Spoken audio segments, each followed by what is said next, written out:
और अभी हम नेक्स्ट जो है लेक्चर का प्रोग्राम है गैस्ट्राइटिस के हवाले से, वो डॉक्टर अब्दुल साहब को दावत देता हूँ, वो स्टेज पे आए। और अस्सलाम वालेकुम, बिस्मिल्लाहिर्रहमानिर्रहीम। आज मसूद के इस लेक्चर सेशन में मुझे बोलने का मौका मिला है और गैस्ट्राइटिस पे मुझे बोलने का मौका मिला है। गैस्ट्राइटिस को समझने के लिए हमें थोड़ा सा जो है डाइजेस्टिव प्लान को हमारे समझना पड़ेगा कि हम किस तरह से हमारा जो डाइजेस्टिव सिस्टम है वो काम कर रहा होता है। हम कोई भी चीज़ जो हम खा रहे होते हैं वो हम थ्रू द माउथ हम जब लेते हैं तो पहला फंक्शन जो हमारा जो शुरू होता है वो शुरू होता है हमारे टीथ से। टीथ जो है उस ग़िज़ा को बारीक पीसेस में पहले चबा के उसको बारीक पीसेस में करते हैं और फिर स्वेलिंग का अमल होता है कि उस स्वेलिंग के अमल से वो जो ग़िज़ा है वो हमारे थ्रू दी इसोफेगस हमारे मैदे में जाती है, स्टमक में जाती है, और स्टमक में ये कुछ टाइम तक स्टे करने के बाद मुख्तलिफ जो एंजाइम्स हैं जो उस पर काम कर रहे हैं वो उस ग़िज़ा को मज़ीद जो है हाजमे के अमल को आगे बढ़ा रहे होते हैं और उसके बाद वो छोटी आंत से होते हुए हमारी बड़ी आंत में जाती है। अब छोटी आंत का फंक्शन भी आप देख रहे हैं कि जो हमारे दांतों ने जो काम किया, जो उस ग़िज़ा को थोड़ा बारीक किया, फिर उसके बाद जो हमारे मैदे में आए वो ग़िज़ा, मैदे में जो मुख्तलिफ जो एंजाइम्स हैं उन्होंने उस पर वर्क किया और ग़िज़ा को मज़ीद जो है शकील किया, बारीक किया। अब अगला जो अमल है वो हमारी छोटी आंत का है। छोटी आंत उसको मज़ीद उसको लेके चल रही है और आगे वो बड़ी आंत में मूव करा रही है। बड़ी आंत से फिर वो ड्यूडेनम से होता हुआ, बड़ी आंत से सीधा आपके हमारे रेक्टम से होता हुआ हमारा जो है फुजले के तौर पर खारिज हो जाता है। होता क्या है, जैसे हमने पुराने ज़माने में अपने बुज़ुर्गों से भी सुना है कि कम खाना इंसान खाता है और ज़्यादा खाना इंसान को खाता है। तो मुख्तलिफ अवामिल में क्या होता है कि जब हम ज़्यादा खाना खाते हैं या मुख्तलिफ ऐसे फूड हम लेते हैं जो कि ग़िज़ा के जुज़्व बदन बनने को या फिर उसके पार्टिकल्स को मज़ीद आगे डाइजेस्टिव सिस्टम में नहीं होते, तो क्या होता है कि फिर हमारे पास मुख्तलिफ प्रॉब्लम्स पैदा होती है। अभी हम बात कर रहे हैं गैस्ट्राइटिस पे। गैस्ट्राइटिस का भी जो है अमल वो भी यही है कि हमारे मैदे में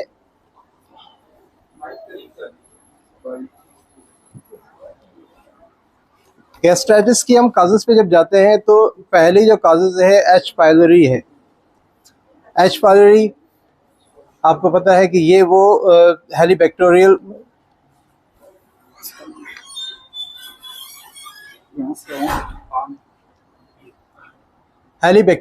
पायलोरी इन्फेक्शन है जो कि दुनिया में अगर देखा जाए तो कहते हैं जो फिगर आते हैं वही है कि आधी दुनिया जो है एच पायलोरी पे है। लेकिन क्या है कि लोग डायग्नोज की तरफ नहीं जाते, लोगों को पता नहीं है। दूसरी जो मेन काजेस में आता है वो है हमारी स्मोकिंग। स्मोकिंग जो लोग ज़्यादा करते हैं वो भी गैस्ट्राइटिस पे जाते हैं। अल्कोहल का इस्तेमाल वो गैस्ट्राइटिस पे जाता है। इसी तरह से जंक फूड जो है इस वक्त हमारे यहाँ बहुत ज़्यादा आम हो चुका है। जहाँ देखें लोग जो है जंक फूड की तरफ जा रहे हैं। ग़िज़ा हमारी जो इस वक्त जो हम खा रहे हैं उसमें हमें नहीं पता कि जो हम बाहर से जो इस्तेमाल जो लेके खा रहे हैं जंक फूड, इसमें ऑयल कैसा है, मिर्च मसाला कैसा है, क्योंकि सबसे ज़्यादा जो बिगाड़ पैदा कर रहा है वो हमारे जंक फूड है। जंक फूड के बाद हम बात करते हैं मेडिसन, जो कि नॉन स्टेरॉइड एंटी इन्फ्लेमेटरी जो मेडिसन, जिसमें आपकी एस्पायरिन है, पैरासीटामोल है, या वो पेन किलर मेडिसन जो कि हम अक्सर डे बाय डे हम ले रहे होते हैं।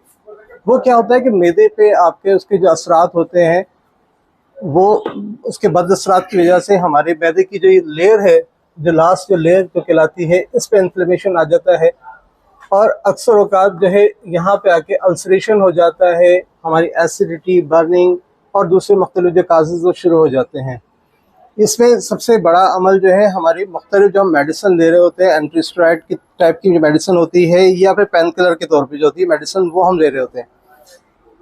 आगे हम चलते हैं अगर सिम्टम्स वाइज, तो सिम्टम्स में ये होता है कि 50% जो सिम्टम्स जो है कोई शो नहीं करा रहा होता है कि क्या सिम्टम्स आ रही होती है। अक्सर औकात जो है बहुत अरसे तक हम जो है इस बीमारी में हम चल रहे होते हैं, हमें पता ही नहीं होता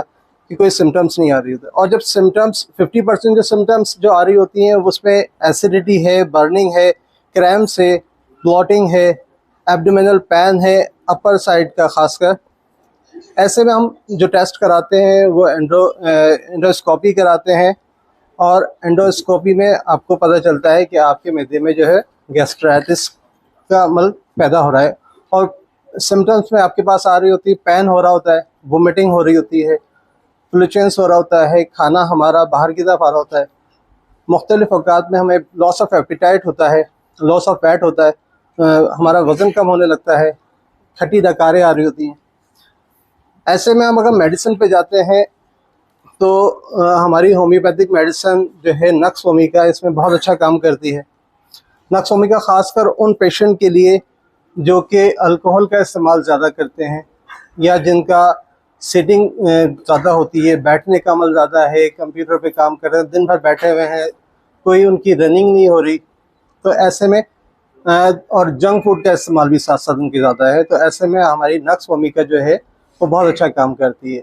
जैसे नक्स वोमिका के लिए कि 30 पोटेंसी जो है, अगर आपकी एक्यूट कंडीशन है, एक्यूट कंडीशन में आप जो है दिन में 3 टाइम भी आप इस्तेमाल करा सकते हैं। और क्रॉनिक कंडीशन में हम सिर्फ दिन में 1 दफ़ा हम इस्तेमाल कराएं एक्यूट क्रॉनिक कंडीशन में।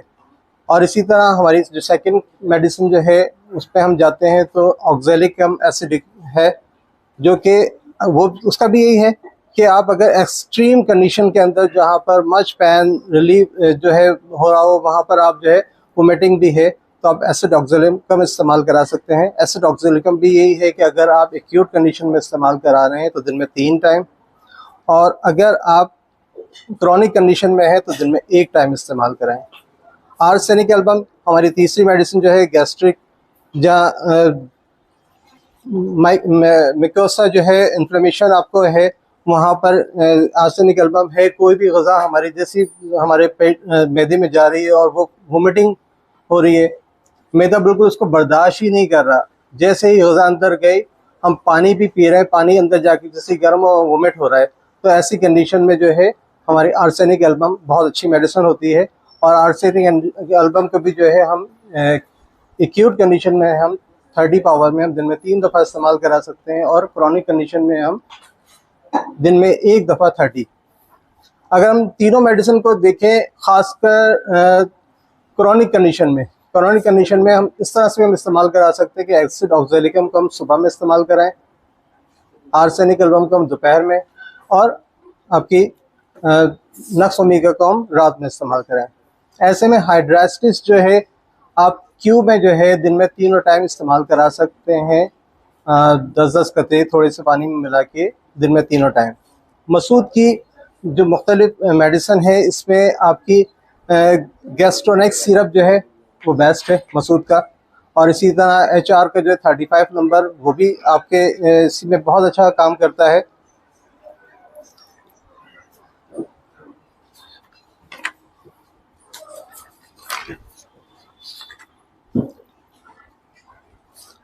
ऐसे में आपको एक फार्मूला देता हूँ, खासकर जो है एसिडिटी, गैस्ट्राइटिस, अल्सरेशन के हवाले से, जो कि आप देखें ना, जब आप मैदा आपका जब डिस्टर्ब होता है, गैस्ट्राइटिस होता है, तो आपके जो है पूरा अल्सरेशन हो जाता है, मुंह में छाले हो जाते हैं, कोई भी चीज़ खाने में नहीं आ रही होती है। ऐसे में आप जो है ग्लिसरीन आप लें, और कांडोरांगो क्यू में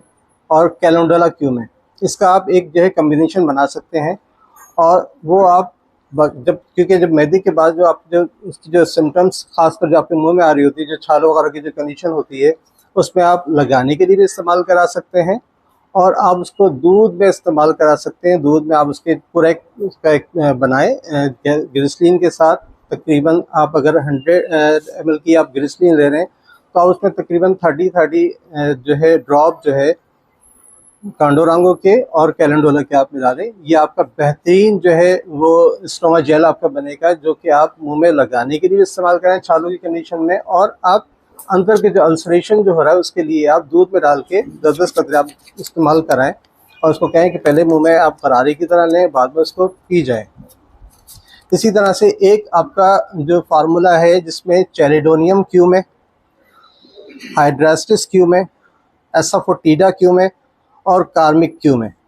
ये चारों मेडिसिन आप बिल्कुल किसी भी बोतल में चारों को हम वज़न ले सकते हैं। जैसे कि आपने अगर 10 ml आपने चारों को लिया, 10 ml आपने लिया चैलिडोनियम को, 10 ml लिया आपने हाइड्रासिस को, और 10 ml लिया आपने एसाफोटिडा को, और 10 ml लिया आपने कार्मिक। ये आप तीनों को मिला लें और तीनों को मिला के अच्छी तरह उसको शेक करने के बाद आप ये गैस्ट्राइटिस के लिए, एसिडिटी के लिए, अल्सरेशन के लिए आप इसको अपने पेशेंट को इस्तेमाल करा सकते हैं। बहुत अच्छा फार्मूला है और मैंने अपने पेशेंट को इस्तेमाल कराया और उसके बहुत अच्छे नतीजे मिले हैं।